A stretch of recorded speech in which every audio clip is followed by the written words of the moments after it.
أعوذ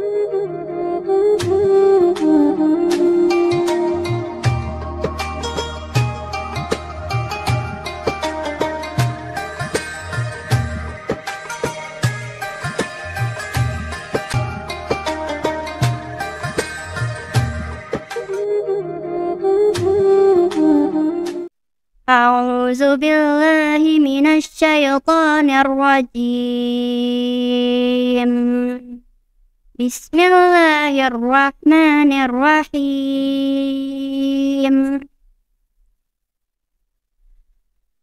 وقال إني ذاهب إلى ربي سيهدين. رب هب لي من الصالحين. فبشرناه بغلام حليم. فلما بلغ معه السعي قال يا بني إني أرى في المنام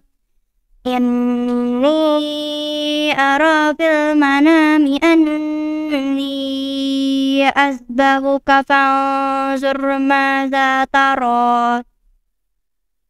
قال يا أبت افعل ما تؤمر ستجدني إن شاء الله من الصابرين.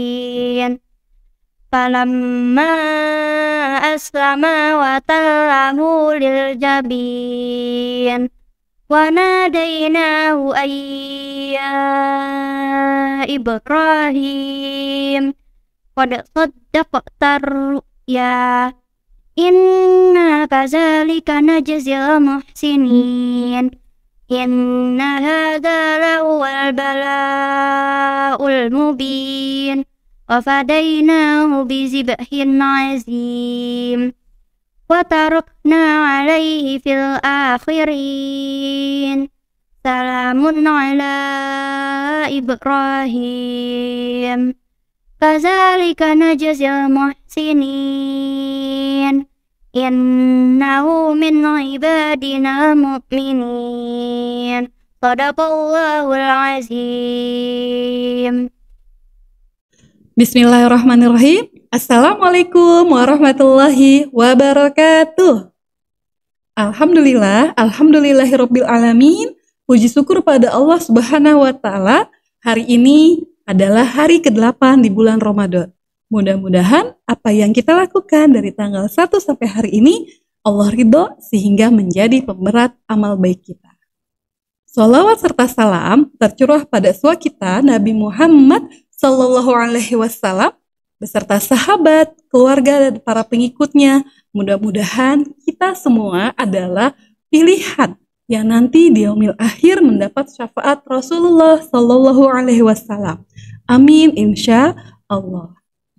Anak-anakku sekalian, saya, Bu Ratu, hari ini akan membacakan kisah, yaitu kisah tentang Nabi Ismail alaihissalam. Kisah tentang Nabi Ismail alaihissalam cukup lengkap diceritakan dalam Al-Quran, yaitu surat Al-Baqarah, surat Ali Imran, surat An-Nisa, surat Al-An'am, surat Ibrahim, surat Shad, dan juga surat Maryam.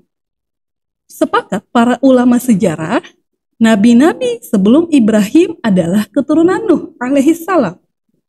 Setelah Nabi Ibrahim diutus, tidak ada nabi dan rasul satupun kecuali keturunan Nabi Ibrahim alaihissalam. Putra Ibrahim ada 7-8 anak. Tapi yang termasyhur adalah Ismail dari Hajar, Ishak dari Sarah. Sebagian para ulama, Hajar ibunda Ismail bukanlah budak, namun beliau adalah keturunan dari Amaliko yang dulu menguasai Mesir. Singkat cerita, pembesar Amaliko dijajah oleh orang-orang Fir'aun. Lalu Hajar ditawan dan dijadikan pelayan di istana Fir'aun. Karena kecintaannya seorang raja kepada Sarah, maka diberikanlah Hajar untuk Sarah dan tinggal bersamanya. Ibrahim Sarah dan Hajar meninggalkan Mesir karena pada saat itu kondisi Mesir tidak kondusif. Mereka tinggal di Palestina. Usia Ibrahim sudah tua, hampir 86 tahun. Namun belum mempunyai keturunan. Tapi Ibrahim tidak putus asa. Ibrahim terus berdoa. Sarah, istri Ibrahim, melirik Hajar untuk dinikahi oleh Ibrahim agar memiliki keturunan. Lalu Ibrahim menikahi Hajar dan Allah Subhanahu wa taala mengkaruniakan seorang anak yaitu bernama Ismail. Ibrahim cinta sekali kepada Ismail sehingga membuat Sarah cemburu. Sarah lalu meminta Ibrahim menjauhkan dirinya dari Hajar dan Ismail. Itu adalah perintah agar Ibrahim membawa Hajar bersama bayi kecilnya ke Mekah. Di perjalanan, Ibrahim meletakkan Hajar dan bayinya di suatu tempat yaitu wadi. Wadi adalah lembah tidak ada tanaman dan air. Hanya dibekali beberapa perbekalan. Lalu Hajar bertanya kepada Ibrahim, "Wahai Ibrahim, mengapa engkau tinggalkan kami di lembah ini? Di sini tidak ada apa-apa, tidak ada manusia." Dan terus Hajar mengikuti Ibrahim. Sampai di suatu tempat bernama Kada, Ibrahim berhenti. Sampai akhirnya Ibrahim berkata, "Ku tinggalkan engkau kepada Allah." Barulah Hajar paham dan menyampaikan, "Kalau begitu saya ridho. Karena Allah tidak akan menyia-nyiakan saya, wahai Ibrahim." Anak-anakku sekalian, ketika Hajar dan Ismail tinggal oleh Ibrahim, perbekalan mereka telah habis. Mereka kehausan. Lalu Hajar meninggalkan Ismail untuk mencari air. Hajar berlari dan naik ke atas bukit Sofa karena nampak ada air.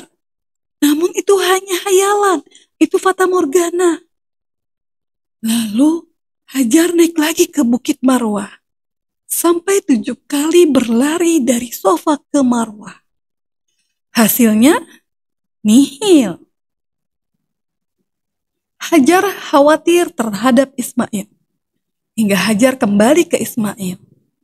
Saat Hajar mendekati Ismail, rupanya ada suara. Dan ternyata suara itu adalah suara malaikat Jibril. Persis di punggung Ismail, ada yang mengatakan Jibril menghentakkan sayapnya persis di punggung Ismail, seolah-olah ingin menyampaikan bahwa Zam-Zam ini milik Ismail. Lalu Jibril pergi.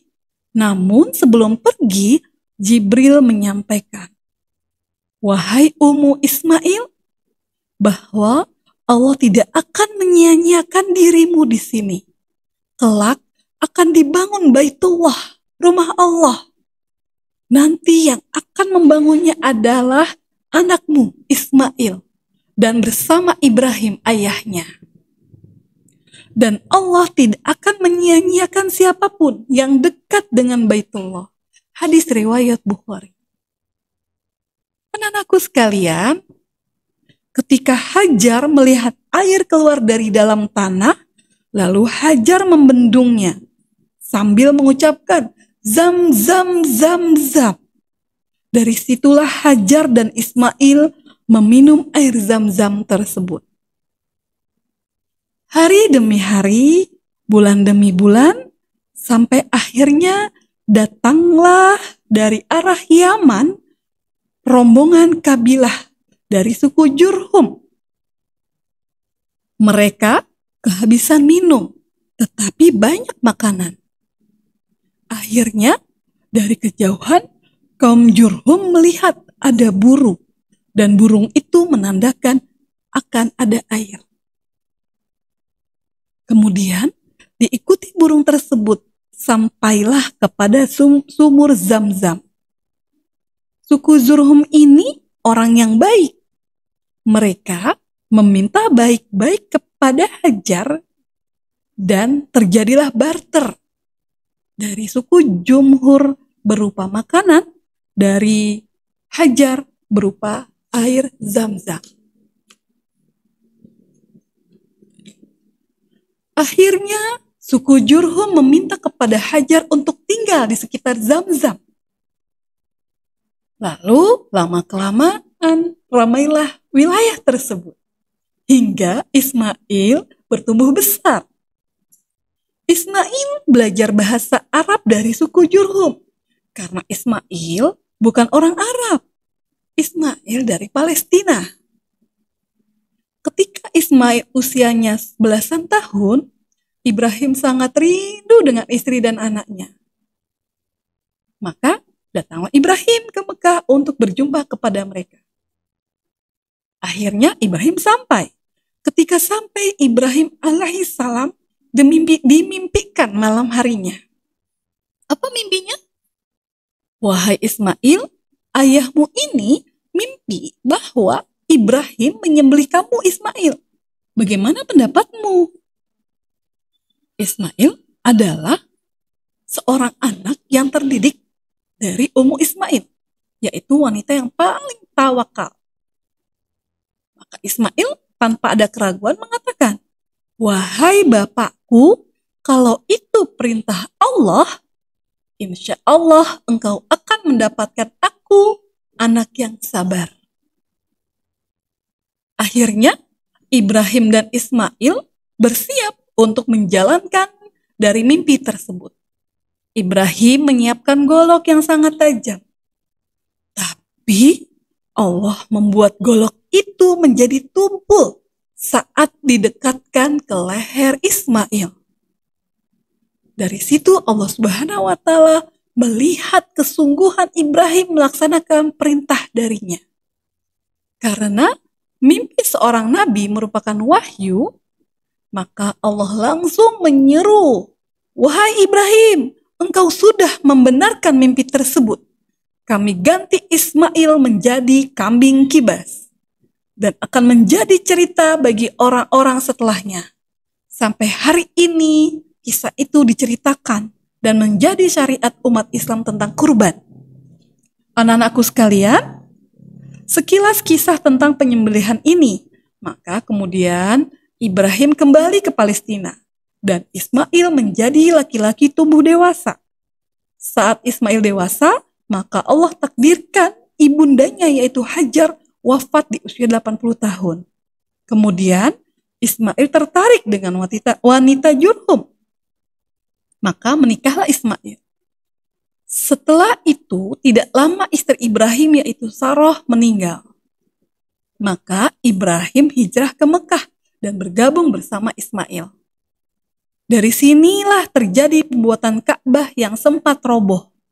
Ketika Allah memerintahkan mereka berdua untuk membangun Ka'bah, maka mereka melakukan sampai Ka'bah tersebut terbentuk, yang awalnya hanya berupa pondasi.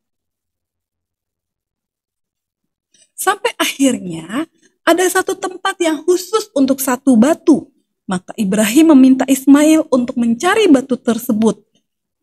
Lalu kemudian pulang dan melihat batu tersebut dibawalah kepada ayahandanya.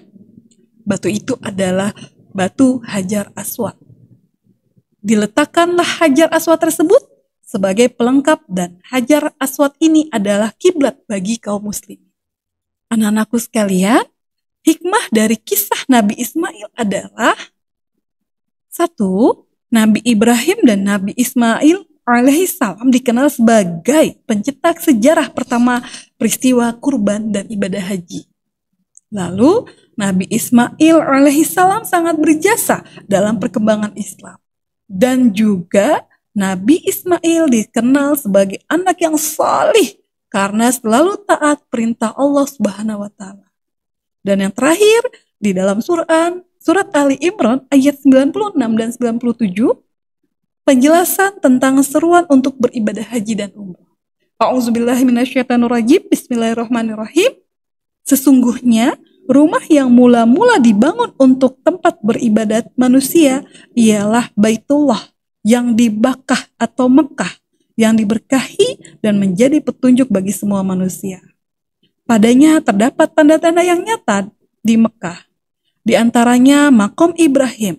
Barang siapa memasukinya, itu menjadi amalanlah dia. Mengerjakan haji adalah kewajiban manusia terhadap Allah, yaitu bagi orang-orang yang sanggup mengadakan perjalanan ke Baitullah. Barang siapa mengingkari kewajiban haji, maka sesungguhnya Allah Maha Kaya, tidak memerlukan sesuatu dari semesta alam. Wallahu a'lam bishawab. Mudah-mudahan kita semua dapat mengambil hikmahnya. Dari Bu Ratu cukup sekian. Billahi taufiq wal hidayah. Assalamualaikum warahmatullahi wabarakatuh.